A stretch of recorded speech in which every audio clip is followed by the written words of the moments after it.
The price of pride. When their parents passed away, the world shifted in a single, devastating instant. For years, Emma and Ryan had lived under the gentle shelter of their mother's warmth and their father's steady wisdom. The old family home, nestled at the edge of a quiet town, had always echoed with laughter, shared meals, and the comforting hum of ordinary life. But grief has a way of exposing the cracks that love once held together, and in the days after the funeral, those cracks began to widen. Emma, the older sister by 4 years, had always been the responsible one, the achiever, the planner, the one who seemed destined to hold things together. Ryan, on the other hand, had been the dreamer. He floated between odd jobs and uncertain plans, chasing passions that never quite became professions. Their parents had loved them both fiercely but differently, and sometimes that difference felt like distance. After their parents were gone, the house, old, creaky, and full of memories, became both a gift and a burden. It was all they had left. But where Emma saw duty and order, Ryan saw nostalgia and sentiment. She wanted to sell the house, pay off debts, and start anew. He wanted to keep it, restore it, live in it, and keep their parents' presence alive. For a while, they tried to coexist under the same roof. The mornings were quiet, the nights heavy with unspoken words. Emma would sit in her mother's old chair, sorting through bills and estate papers. Ryan would wander through the garden, replaying moments of childhood as if tending the roses might somehow bring their parents back. But grief can harden into resentment when left unchecked. And soon the silence between them began to carry a sharp edge. Emma started seeing Ryan as a weight, someone who refused to grow up, someone who clung to the past while she was forced to shoulder the future. Ryan saw Emma as cold, too eager to erase their parents' memory in the name of practicality. What began as tension turned to bitterness, and bitterness turned to blame. The breaking point came on a rainy afternoon. Papers scattered on the dining table, Emma finally declared that she was selling the house. Ryan protested, his voice rising, trembling with anger and heartbreak. But Emma's decision was final. She told him he needed to move out, to find his own way, to stop living off memories. He tried to plead, but she wouldn't listen. Her words, though logical, carried the sting of pride. And so, with little more than a duffel bag and the last fragments of his dignity, Ryan walked out of the only home he'd ever known. The house was quiet after that. Empty in a way Emma had never experienced before. For the first few days, she told herself she had done the right thing. She was strong, decisive, realistic. But as nights grew longer, the silence began to suffocate her. Every creak in the floorboards reminded her of footsteps that weren't there anymore. Every corner seemed to whisper memories she was trying so hard to forget. Weeks passed. The house was cleaner, quieter, and colder. Emma buried herself in work, refusing to acknowledge the hollow ache that had replaced her brother's presence. The house no longer smelled of coffee or fresh paint, just dust and distance. Ryan, meanwhile, drifted through uncertainty. He found shelter in a friend's garage, then on couches, then in his old car when money ran out.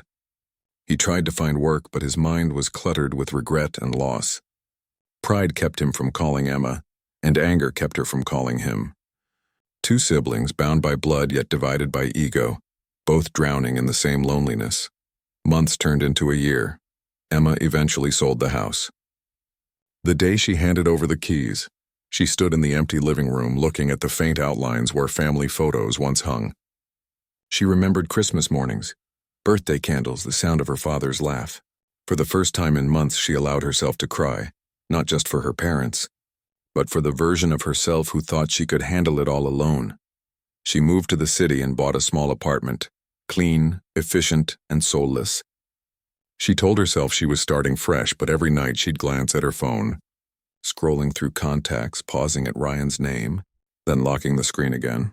One evening, as autumn painted the streets in gold and crimson, Emma was walking home from work when she passed a man sitting near a subway entrance, holding a sign that read, "We'll work for food." She almost didn't look.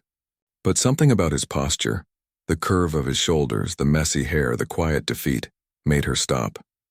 It was Ryan. Her heart froze. For a moment, the city noise vanished. The people around her blurred into motionless silhouettes. She couldn't move, couldn't speak. Ryan didn't see her. His eyes were fixed on the ground, weary and distant. His clothes were worn, his face thinner, older. He looked like a shadow of the brother she once knew. Emma's chest tightened with guilt and disbelief. She wanted to run to him to apologize, to take back every harsh word, but shame held her in place. The proud voice in her mind whispered excuses, that he had made his choices, that she couldn't fix everything.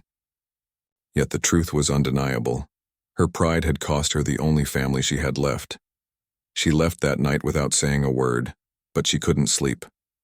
His image haunted her, not as the brother she resented, but as the boy who once built treehouses with her, who stayed up late telling her ghost stories, who brought her soup when she was sick. The next morning, she returned to the subway entrance. But Ryan wasn't there. She went back the next day, and the next, still nothing. Weeks passed before she saw him again, this time outside a small community shelter. He was carrying boxes, volunteering. His clothes were still old, but his eyes had light again. He was helping others even when he had almost nothing himself. Emma watched from a distance, her throat tightening. She realized then that while she had chased success, Ryan had found something deeper, purpose.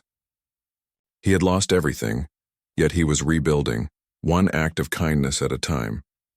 That night, Emma sat by her window, looking out at the glowing city skyline.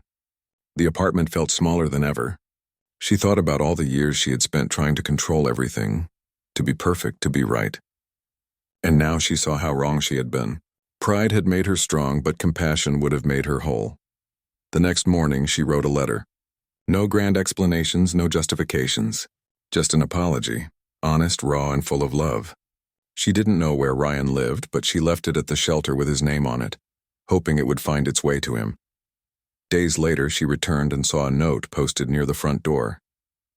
It was her letter, folded open with a few words scribbled at the bottom in Ryan's handwriting. I forgive you. Let's both start over. Tears filled her eyes. For the first time in years, the weight she'd carried began to lift. She looked up at the sky, at the faint light breaking through the clouds, and realized something powerful. Sometimes losing everything isn't the end. It's the beginning of becoming who you were always meant to be. That day, Emma began volunteering at the shelter. At first, she went to find Ryan, but over time she stayed because she found herself. Working alongside people who had fallen and risen again, she discovered a new kind of strength, one that didn't come from control, but from compassion.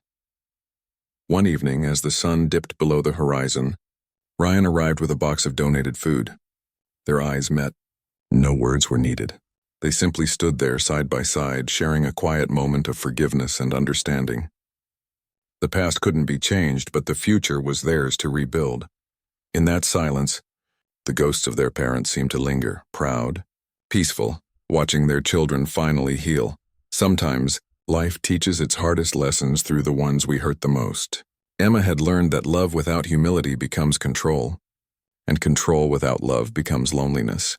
And as she and Ryan began to rebuild their bond, one act of kindness at a time, she finally understood the truth. Family isn't about who's right or wrong. It's about who's willing to forgive and try again. The past was gone, but hope was alive again. For the first time in years, Emma smiled, and not out of relief but gratitude. Because even after losing everything, she had found what truly mattered. And somewhere deep in her heart, she whispered a silent promise. Never again would pride be louder than love.